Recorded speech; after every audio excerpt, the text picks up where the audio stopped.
We are surrounded.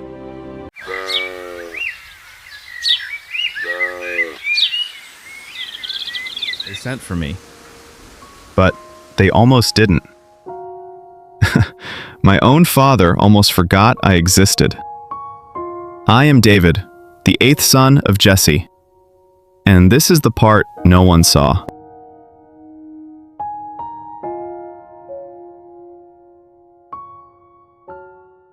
You know the rest of the story. The giant, the throne, the Psalms. But let me tell you what happened before any of that. When Samuel came to Bethlehem, I was out here. Not because I was busy, not because I was chosen to stay behind. I was out here because my father didn't think to bring me. 7 sons passed before the prophet that day. Tall men, strong men, men who looked like kings. I didn't know any of this was happening. I was here, counting sheep, watching the horizon, wondering if anyone remembered I existed. The wilderness is a strange place. At first, I thought it was a punishment, being hidden, being forgotten. But the sheep, they taught me something. When one wandered, I left the 99 to find it. When one was weak, I carried it. When one was in danger, I placed my own body between it and the beast. I remember one afternoon, a lion came out of the rocks. The sheep scattered, but one lamb was too slow. The lion had it in its jaws before I could think. I didn't have time to be afraid. I ran at the beast. The Lord gave me strength I did not know I had. I grabbed the lion by its beard.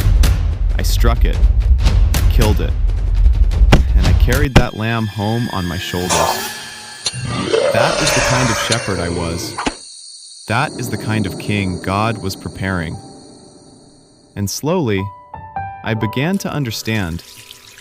If a simple shepherd could care this much for sheep that weren't even mine, how much more does God care for His people? I didn't know it then, but He was teaching me, shaping me, showing me what kind of king He wanted. Not the kind who stands tall, the kind who stays with the flock.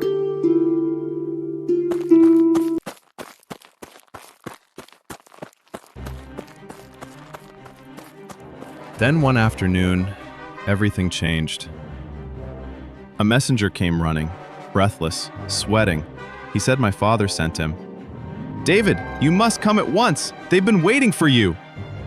I asked what had happened. He just kept saying, "Come, now! They won't sit down until you arrive." I didn't understand. They, who? Won't sit down? For me? I left everything, the sheep, the quiet, the life I knew. I didn't even have time to clean up. I ran towards something I could not yet see. When I arrived, I saw them. My father, my brothers, all 7 of them. And there, an old man I had only heard of in stories. Samuel, the prophet, the one who spoke for God. He was standing in my father's house, waiting. But let me tell you what happened before I crossed that threshold. Samuel had come to Bethlehem to offer sacrifice. He invited my father and my brothers and took them through purification rites. They washed, they prepared, they made themselves ready to stand before the prophet. Then Samuel called my brothers before him, one by one. The first was Eliab, my eldest brother, tall, strong, handsome, everything a king should look like. When Samuel saw him, he was certain. He said to himself, "Surely the Lord's anointed is standing right here." But God immediately corrected him. "Do not look at his appearance or his stature, for I have rejected him. For the Lord does not see as man sees. Man looks at the outward appearance, but the Lord looks at the heart." And so Eliab was rejected. He had gone through the purification rite. He had prepared himself. He stood before the prophet clean and worthy by human standards, but God rejected him. Then came Abinadab, rejected. Shammah, rejected. One by one, all 7 of my brothers passed before the prophet, and all 7 were rejected. They had been purified, they had been prepared, but God said no to every one of them. Can you imagine the tension in that room? The silence? The confusion? Samuel did not understand. My father did not understand. My brothers stood there, humiliated. Finally, Samuel asked my father, "Are these all your sons?" And for the first time that day, my name was mentioned. My father replied, "There remains yet the youngest, but he is tending the sheep." Samuel said, "Send and bring him. We will not sit down until he comes." And that was why the messenger found me in the wilderness. I arrived still smelling of the field. No emergency purification, no quick preparation, no time to clean myself up. I stood before the prophet in my dusty shepherd's clothes, reeking of sheep. And the moment I entered, the Lord spoke, "Arise, anoint him, for this is the one." Not because I was worthy, not because I had prepared, but because God saw my heart. He saw what he had been shaping in the wilderness all those years. And he chose me.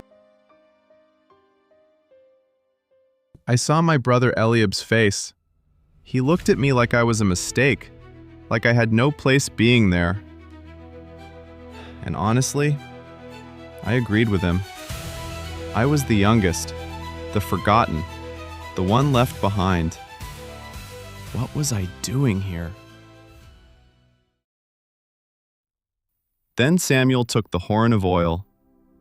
I felt it before I understood it. Oil, cool and thick, running down my forehead, over my eyes, down my face, into my beard. And in that moment, something shifted. Not in the room, in me. The Spirit of the Lord came upon me. I cannot explain it with words. It was like, for the first time in my life, I knew exactly who I was. I was still the shepherd. I was still the youngest. I was still the one they had forgotten. But in the realm that matters most, it was already settled.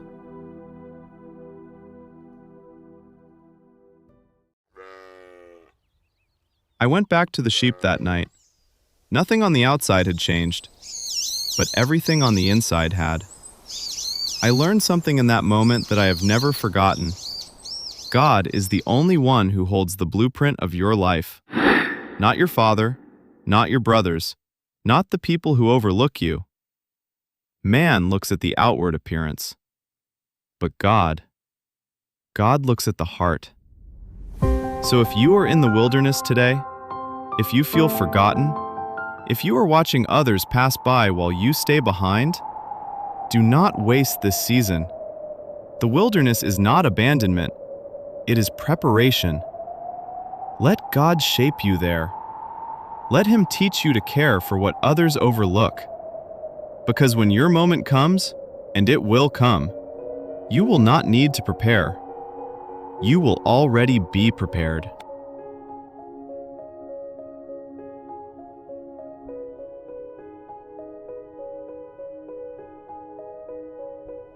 They sent for me, and they almost didn't.